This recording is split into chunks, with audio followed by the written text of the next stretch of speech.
Hello friends, welcome back to easy. आज हम बनाने वाले हैं एकदम सॉफ्ट मुलायम मुंह में घुल जाने वाली खस्ता नान खटाई।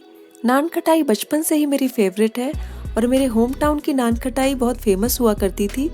तो वही रेसिपी, उसी तरह की नान खटाई मैं आज आपके साथ शेयर करने वाली हूँ। और वहाँ पर स्पेशली ये मई से लेकर जून जुलाई तक ही बना करती थी। उसका रीज़न मैं डिटेल में आपको वीडियो में बताऊंगी। Hello friends, welcome back to easy. तो ये नान खटाई बनाने के लिए आपको एक बोल में लेना है 1 कप मैदा।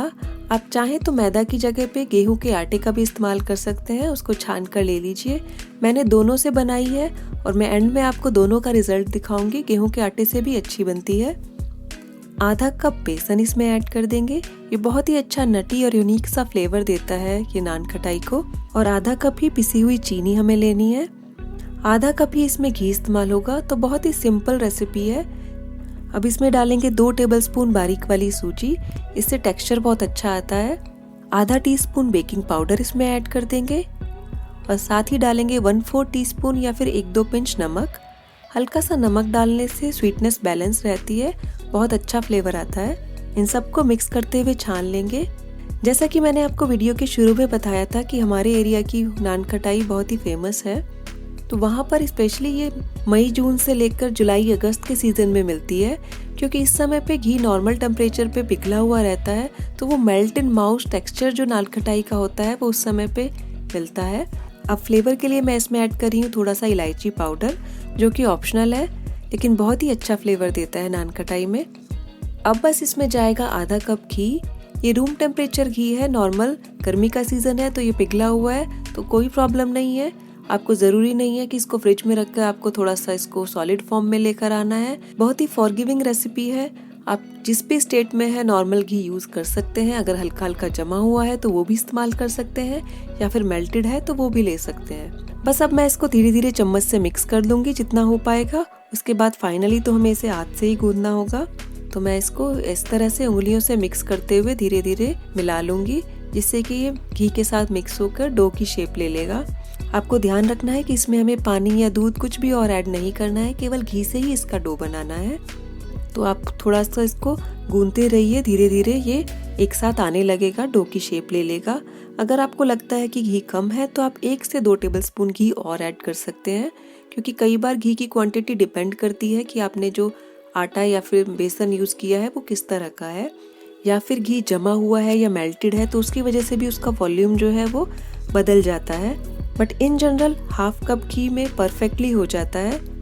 तो आप इसको थोड़ा सा टाइम दीजिए। अगर लग रहा है कि नहीं हो पा रहा है तो आप 1 से 2 टेबलस्पून घी और इसमें डाल दीजिए। तो ये देखिए एकदम सॉफ्ट डो मैंने बनाकर तैयार कर लिया है। अब बस हमें इसकी छोटी छोटी बॉल्स बनानी है। तो इस तरह से मैं छोटी छोटी बॉल्स बना लूंगी और बीच में से ऐसे हल्के से दबा देंगे, जिसमें हम पिस्ते से गार्निश करेंगे। इस तरह से क्रैक फ्री बॉल आपको बनानी है। अगर नहीं बन पा रही है तो इसका मतलब है या तो अच्छे से गूंदा नहीं है, या इसमें आप थोड़ा सा घी और ऐड कर लीजिए। या फिर अगर आपको लगता है कि ज़्यादा सॉफ्ट आपका डो हो गया है तो आप इसको थोड़ी देर के लिए फ्रिज में रख दीजिए, 10 से 15 मिनट। उसके बाद थोड़ा सा हार्ड हो जाएगा तो आप इसको आराम से हैंडल कर पाएंगे। अगर बहुत ज़्यादा गर्मी है तो हो सकता है आपको फ्रिज में रखना पड़े।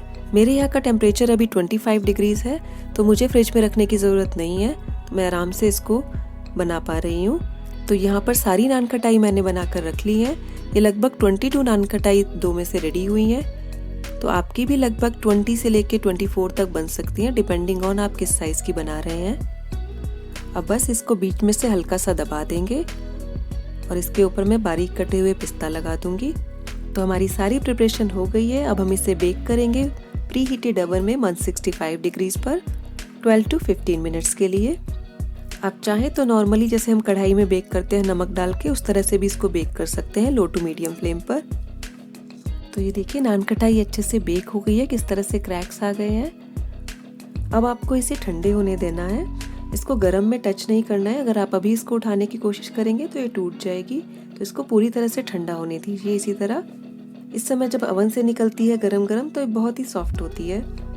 तो अब हमारी नान खटाई पूरी तरह से ठंडी हो गई है। अब मैं आपको दिखाती हूँ किस तरह से अच्छे से बेक हुई है। तो ये देखिए ऊपर नीचे दोनों तरफ से अच्छे से बेक हो गई है। अब मैं आपको एक नान खटाई तोड़कर दिखाती हूँ कि कितनी खस्ता बनी है। तो ये देखिए एकदम खस्ता और सॉफ्ट नान खटाई बनी है। अंदर का जो टेक्सचर है वो भी आप देख पा रहे होंगे। इससे आपको आइडिया लग रहा होगा कि किस तरह से ये सॉफ्ट बनी है। और अब मैं आपको आटे से बनी हुई दिखाती हूँ। ये वो है जो मैंने आटे को यूज़ करके बनाई है। तो आटे की भी आप बना सकते हैं, बिल्कुल सेम रेसिपी फॉलो करके मैंने बनाई है। इसमें थोड़े से क्रैक्स कम हैं, लेकिन खाने में ये भी उतनी ही टेस्टी है। बिल्कुल सॉफ्ट मेल्ट इन माउथ है। तो आप चाहें तो आटे से भी बना सकते हैं या फिर आटा और मैदा दोनों को हाफ हाफ मिक्स करके भी बना सकते हैं। रेसिपी को ट्राई ज़रूर कीजिएगा।